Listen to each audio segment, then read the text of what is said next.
Hey everyone, and welcome back to Men Can Be Anorexic.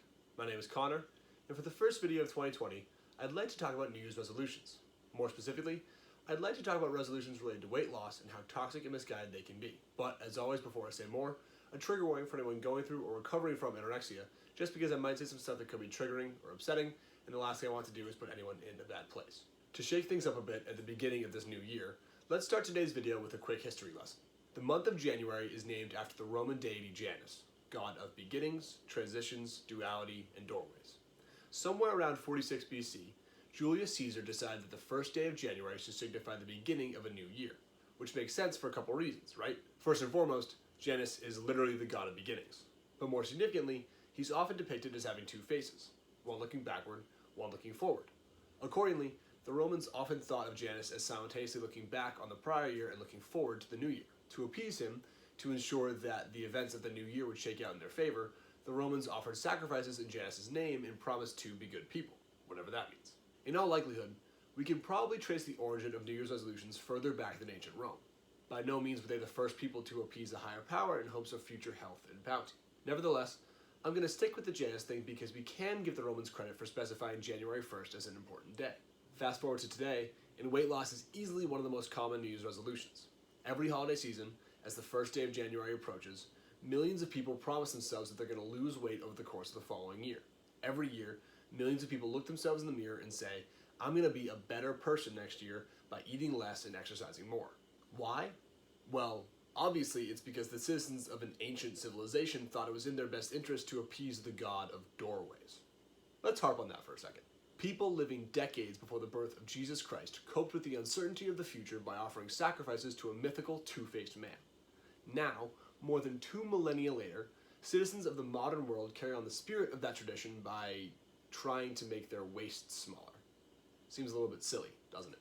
I've dragged out this ancient Rome thing for the sake of illuminating the sheer absurdity of modern New Year's resolutions, specifically those related to weight loss. What's more important, however, is unpacking the why of weight-related resolutions.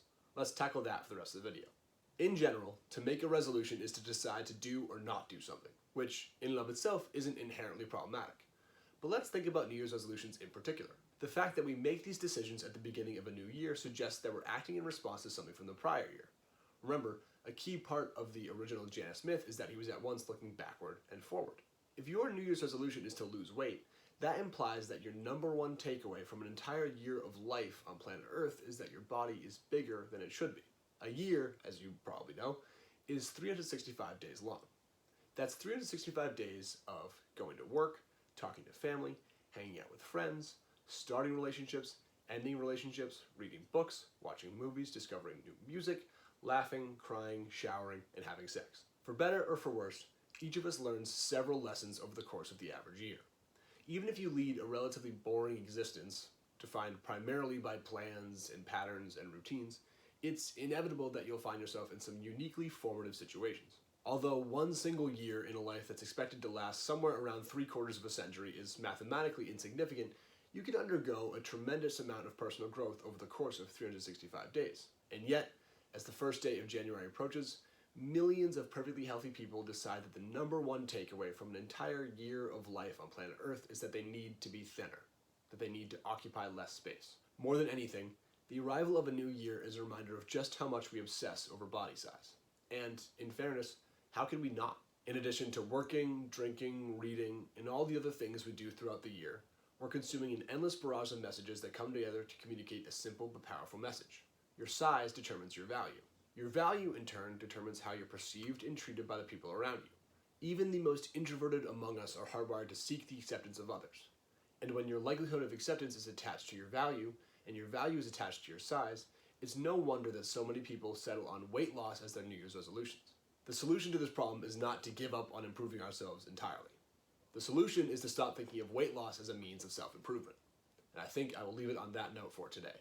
As always, thank you so much for watching. Down in the description box, you'll find the phone number for the Anorexia, Nervosa, and associated disorders hotline, which you or anyone you know can call if you're looking for immediate help.